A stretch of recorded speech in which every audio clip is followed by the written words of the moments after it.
vamos, gente, hoje dar continuidade ao tema. Aí vão dizer assim, Amália, para que tu tá falando tanto sobre perdão?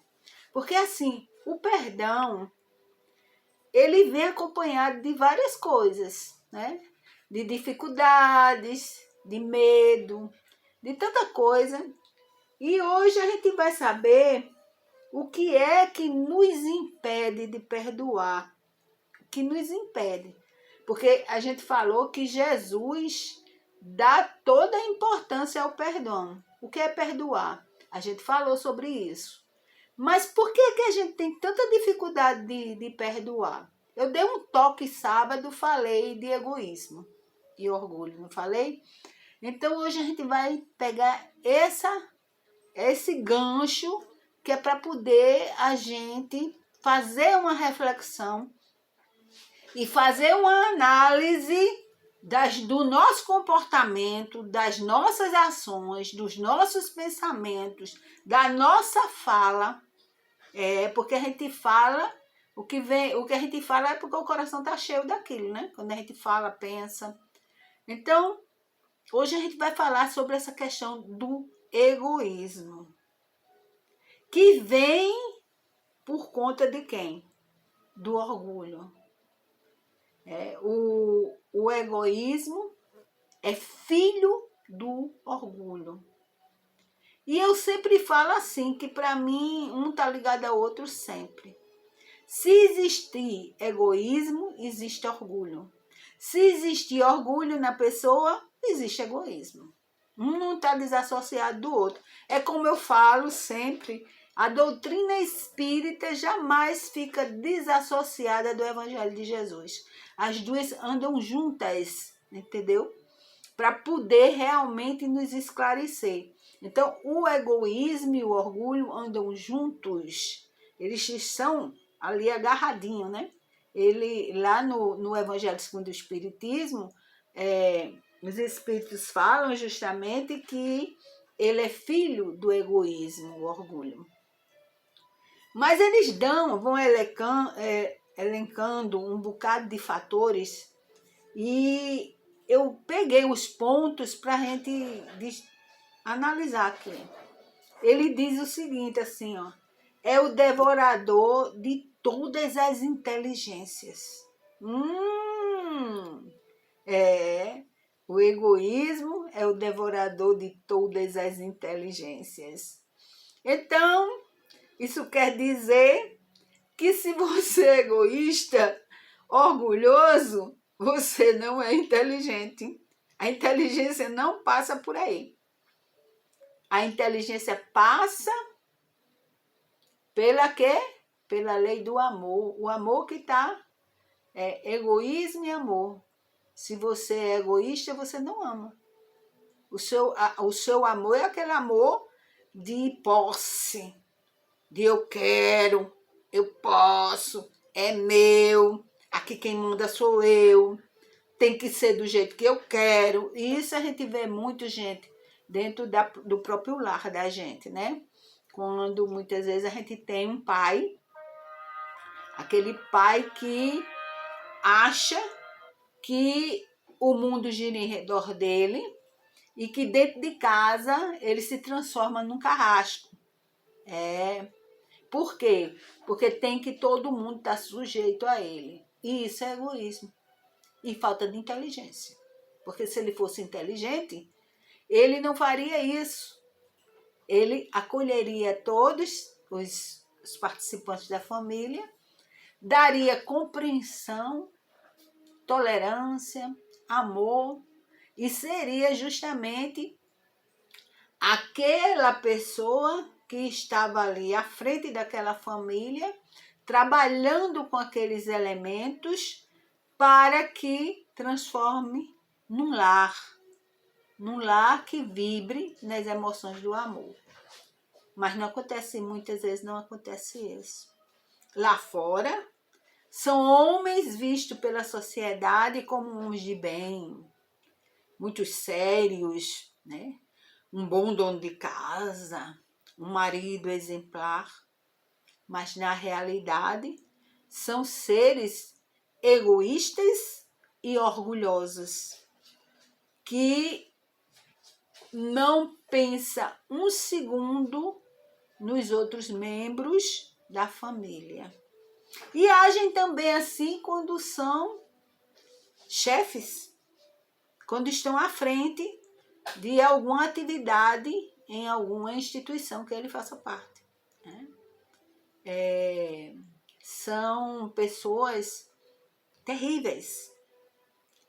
E muitas vezes esse egoísmo e esse orgulho é usado, ele faz uso disso, né? Mas camufla. É a chamada grande hipocrisia, que Jesus tanto combateu. E que eu busco também combater um pouco, porque é uma vilã no meio familiar, no meio afetivo, no trabalho, onde você estiver, certo? Se você for um hipócrita, aquilo tudo que gira ali ao redor de você é uma ilusão. Você cria ilusões. E depois você vai responder por ela, porque aí vem a lei de causa e efeito. Tudo que a gente fizer de bom ou de ruim para o outro ou para nós mesmos, a gente vai ter que responder diante da lei divina, de causa e efeito. Quando Jesus fala no evangelho dele, a cada um segundo as suas obras, com a mesma medida que tu medires, tu serás medidos. E o perdão. Perdoar para que teu pai perdoe. Ou seja, Deus perdoa sempre, mas ele mostra que para que você tenha algo, você tem que dar algo, ou seja, criar algo em você. Eu não posso dar a alguém o meu perdão se eu não tenho perdão dentro de mim. Como é que eu posso dar? Eu não posso dar nada que eu não tenho. Então a gente tem que ver essa parte aí do egoísmo e do orgulho, porque a gente tem que começar a trabalhar isso, gente. Logo. Nós estamos iniciando uma fase de transição, ou seja, de transformação. Quando Jesus fala os mansos herdarão a terra, nós precisamos já urgentemente começar essa tarefa em nós. E ajudar o outro que está querendo também. Mas para isso a gente precisa começar a fazer o trabalho em nós, é urgente, entendeu? Para que a gente faça parte dessa terra de regeneração. E depois de uma terra de amor, de espíritos felizes, e assim vai. Tu não volte para mundos inferiores, porque a gente pode ser expurgado daqui do planeta Terra, porque a gente não quer deixar o egoísmo de lado, a gente não quer deixar o orgulho, e junto com eles vem o quê? Vem a vaidade, vem a ganância, vem todas as outras coisas ruins, que só atrapalha o nosso processo evolutivo, moral e espiritual. A Terra está tecnologicamente avançando bem. Nesses últimos 50 anos, foram revoluções fantásticas na área da medicina, da astronomia, de tantas áreas aí, né? Porque vem a ciência quântica e vai ajudando a desvendar as coisas que estão mais ocultas, né? Aos nossos olhos.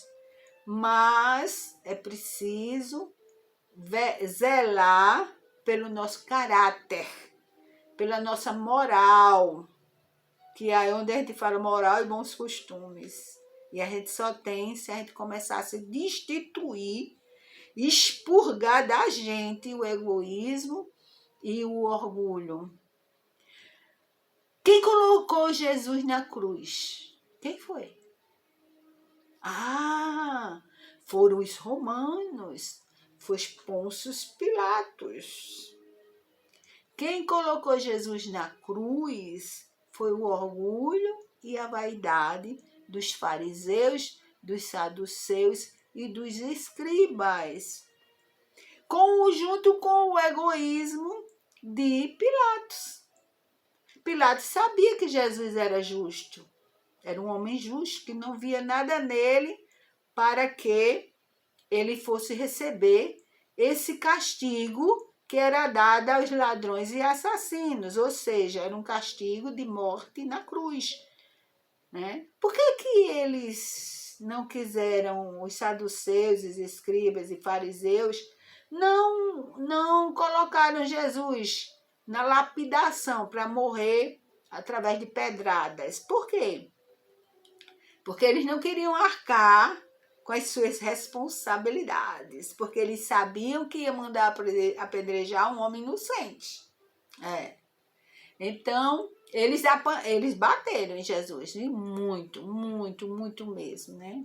Aquele filme que Mel Gibson fez sobre a questão do Cristo, né? Ali foi fichinha, gente. E teve muita gente que desmaiou assistindo o filme. Mas se você tiver acesso mesmo ao que foi que aconteceu ali, você vai ver o que o orgulho, o que o egoísmo e o que a vaidade faz o outro fazer. Entendeu?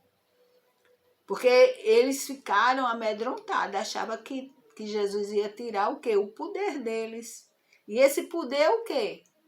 É o egoísmo dele, a vaidade e o orgulho. Junto, que faz com que eles, acima de tudo, permanecessem ali como guia daquele povo. Né? Dizendo, olha, faça assim, faça assado, mas eles mesmos não faziam, como Jesus fala no evangelho dele. Então, o mundo espiritual superior nos diz que o egoísmo é a fonte das misérias humanas. Você sabia disso? Por quê? Porque é o egoísmo que faz com que as pessoas só queiram as coisas para si. Isso é meu, isso é meu, isso é meu. Para mim, tudo, para o outro, nada. É o que a gente vê aqui no nosso país, o que é que acontece. Quando algum governo volta o seu mandato para a maioria é quem? São os pobres, os destituídos de posses, os destituídos de emprego, disso. Então, qualquer governo, em qualquer época isso foi. E ainda vai haver. Que um governo volta seu governo para essas pessoas, olhando cada pessoa como um ser humano e não porque é um latifundiário, porque é um empresário, porque é isso, não. E quer para essas pessoas o bem maior, esse governo é rechaçado pela minoria. Pela minoria. Por quê? Porque essa minoria é egoísta, é orgulhosa, é vaidosa, é gananciosa. E eles vão fazer de tudo para derrubar o governo que está ao lado do povo. Esquecendo que democracia é o quê? Governo do povo, para o povo e pelo povo. Então, eles esquecem isso. E quem faz eles esquecerem? A ganância, o egoísmo. Eu estou dando esse exemplo, gente, assim dentro, porque é uma coisa que a gente está vendo aí latente. E eu ainda vou tocar nesse assunto, nessa questão, para que a gente possa ver outras coisas, né? Então, a miséria humana não é por conta da lei de causa e efeito. Não, nós passamos pelas privações, porque a gente abusou, tudo bem, a gente tem essa lei de causa e efeito. Mas isso não quer dizer que as misérias humanas, ou seja, a fome, a peste, a falta de moradia digna, a falta de transporte ótimo, bom, maravilhoso para todos, e muitas outras coisas, por conta, vamos dizer assim, porque tem que ser assim, porque tem que ter os que têm muito e os que têm pouco. Não, não é assim. Isso aí é o egoísmo e o orgulho e a ganância do ser humano, certo? Que só quer para si. Ainda essa semana eu estava vendo um vídeo no Instagram, Ivete Sangalo falando, dando uma entrevista, e ela dizendo, o problema é que todo mundo só quer. Tem 1 milhão, quer 2, tem 2, quer 3, quer 4, então quer mansões, quer isso, quer aquilo, nunca está satisfeito. Ou seja, a insatisfação que é gerada pelo egoísmo, pela ganância, pela vaidade, pelo orgulho. Esses são sentimentos que a gente tem que trabalhar, gente. A gente tem que tirar de dentro da gente. De dentro da gente, quando eu falo, é enquanto espíritos, porque isso são sentimentos. E os sentimentos estão ligados ao espírito, não é o corpo que faz isso, né?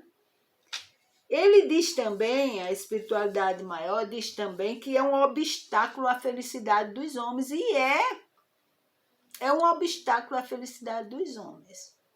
Porque aqueles homens que são egoístas, né, gananciosos, fazem de tudo para ter tudo ao seu favor, e o outro nada. Então, deixa o outro na miséria, deixa o outro sem saúde, deixa o outro sem ter nada, nem um cantinho onde chamar de seu. E eles têm tudo, só que a miséria deles vai ser quando eles desencarnarem, passarem pelo fenômeno da morte. Eles vão penar e muito no mundo espiritual, porque eles vão encontrar aquilo que eles plantaram aqui. Vão encontrar o que eles plantaram e vão colher lá também, porque a gente colhe aqui, mas colhe mais ainda no mundo espiritual, quando é a questão de sentimentos. Então, essa história de dizer assim, não, mas quando eu estiver morrendo, eu vou tomar extremoção e meus pecados vão ser perdoados. Não. Você está na ilusão que criaram para a gente dizendo isso. Eu fiz, eu tenho responsabilidade sobre aquilo. Quando é bom, gente, é maravilhoso. Agora, quando é ruim, quando as consequências atingem, quanto mais gente for atingida, mais eu sou responsável por isso. Então, não tem essa história, não. Constantino, que foi quem permitiu que os cristãos tivessem suas reuniões e pudessem falar das suas crenças, ou seja, do cristianismo, ele, sabe o que foi que ele fez? Como depois se criou aquela história de o batismo lava os pecados, que não tem nada disso, gente. O batismo é simbólico. Essa lavagem, esse banho é simbólico. Então, o que aconteceu? Ele chama o chefe da igreja para batizar ele, porque ele estava no leito de morte. Aí vocês acham que o que aconteceu com Constantino no mundo espiritual depois? Não aconteceu nada de bom, gente.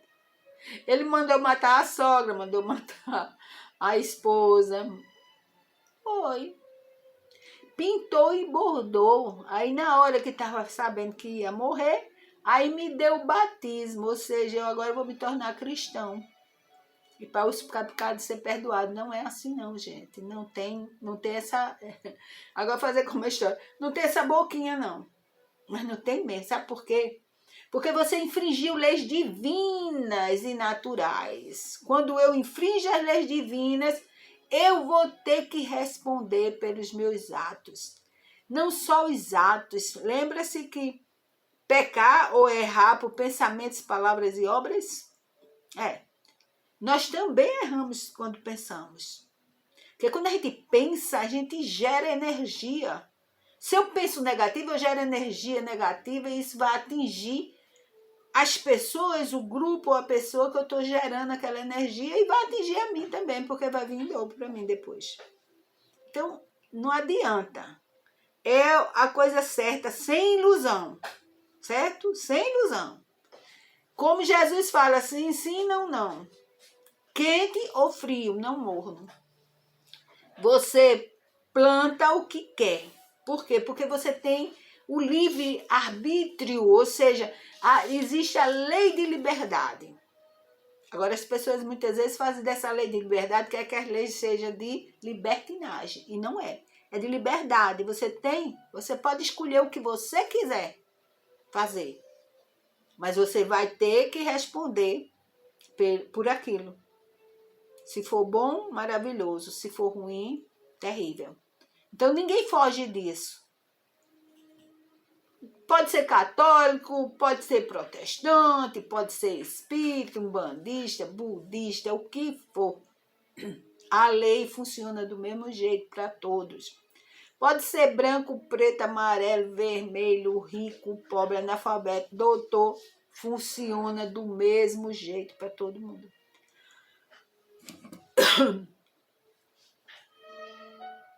E depois não venham dizer, eu não sabia. Sabia sim. O Evangelho de Jesus já está entre nós há mais de 2000 anos. E lá tem as leis divinas lá. São essas. O Espiritismo veio esclarecer. Porque realmente a gente analisa e vê que o Espiritismo é o consolador prometido por Jesus. Por quê? Porque ele faz a gente lembrar o Evangelho, o que ele fala, e explica, esclarece, que é isso que eu faço aqui. Eu não estou aqui inventando nada, nem mentindo, nem fantasiando, não. Aqui é a verdade. É nua e crua. Aqui eu não tenho interesse pessoal nenhum. Não, nenhum. Eu sou voluntária. Esse programa que eu apresento aqui na Rádio Tabajara FM, a 105.5, todo sábado, eu sou voluntária. Eu não recebo nada em espécie por esse programa. É uma tarefa que eu tenho. É uma missão que eu tenho. Para esclarecer as pessoas, para tirar as pessoas dessa ilusão que criaram. Ah, quando estiver no leito de morte, que é assim, a pessoa se arrepende, pronto, tá tudo bem, já vai para o céu. Não, gente. Arrepender-se, tomar consciência que errou é o primeiro passo. Depois vem o arrependimento. Se você tomar consciência que errou, mas não se arrependeu do que fez, não fez nada, só deu o primeiro passo. Aí, se arrependeu, o segundo passo. E o terceiro é você querer reparar. Querer ter a oportunidade de refazer aquele erro. E é dada. É dada. Mas você vai ter que fazer por onde merecer essa oportunidade novamente. Deus nos dá através das suas leis, através dos seus emissários, né? É todo um trabalho que é feito. Mas eu vou dar uma carreiradazinha aqui porque a gente tem pouco tempo. É 28 minutos só que eu tenho. Então, Pascal, em 1862, lá no livro no Evangelho segundo o Espiritismo, ele diz assim: o egoísmo é a negação da caridade. Ora, sem a caridade não haverá descanso para a sociedade humana. Digo mais, não haverá segurança. Com o egoísmo e o orgulho que andam de mão dadas, a vida será sempre uma carreira em que vencerá o mais esperto. Uma luta de interesses, que eu chamo de interesses pessoais, interesses de grupo também, de caixa, de tudo, em que se calcarão aos pés as mais santas afeições, em que, preste atenção, gente, isso é muito importante, nem sequer os sagrados laços da família merecerão respeito enquanto a sociedade humana se movimentar pelo egoísmo e pelo orgulho. Caridade é quando você começa a despertar para o amor. Então, você despertando para o amor, você vai fazer as caridades. Caridade não é só dar um prato de comida a ninguém, não. Uma roupa, não. Não é só isso, não. Você vai lá em Mateus 25, você que é estudioso do Evangelho de Jesus, Mateus 25 você vai ver o que é caridade. Jesus fala, dá de comer a quem tem fome. Mas também tem outro tipo de fome, que é essa aqui que eu alimento vocês. Para que vocês se esclareçam, para deixar de serem bonecos, né? Aqueles bichinhos assim que fica sob o comando de alguém, só fazendo o que eles querem. Você tem que se posicionar. E para isso você precisa conhecer, ter as informações corretas, para poder você avaliar, fazer reflexões, certo? Então, diz respeito à questão da família. Eu disse a vocês no início que eu ia voltar um pouco ao assunto da política, é que o que a gente viu agora, nessa última campanha, né, e ainda está vendo hoje, é as famílias que foram dilaceradas realmente por questão de política partidária. Porque não teve respeito dentro das lares. Porque eu posso ser muito... Na minha teve, graças a Deus, certo? Graças a Deus. Eu tenho a minha linha política. Eles têm a dele. E a gente respeita. Porque é isso que a gente tem que fazer. E não brigar como houve. Se intrigar. Teve gente que matou. E teve gente que foi para a cadeia por conta de política partidária. Olha, gente, política partidária. Política mesmo. Quando a gente conhece, sabe o que é política, a gente jamais tem essas atitudes. Porque a gente é um ser político. A gente não é um ser político partidário, não. A gente é um ser político. Agora a gente precisa votar. Escolher nossos governantes. Aí a gente vem para a política partidária. Mas não precisa ter essas atitudes que foram até hoje. Até hoje tem famílias intrigadas, irmãos intrigados, filhos intrigados de pai, por conta que eu chamo dessa marmota que foi essa campanha política, certo? Que ainda está sendo, ainda está briga daqui, briga dali. E isso tudo é gerado por quem? Olha aqui, os laços de família sendo destruídos por conta do egoísmo e do orgulho, porque eu sou fulano, então o meu é melhor, o seu é pior. Meu partido político é melhor do que o seu. Então, justamente isso. Dá para a gente entender porque que a gente precisa de começar a trabalhar? Porque enquanto a gente não trabalhar o egoísmo e o orgulho, a vaidade, a ganância dentro da gente, a gente não vai poder perdoar, porque a gente vai achar que o outro não precisa não merece o perdão da gente. Como está acontecendo por aí. Tem muita gente que não perdoou porque acha que não merece. Gente, até a próxima. Até o nosso próximo encontro, se Deus quiser.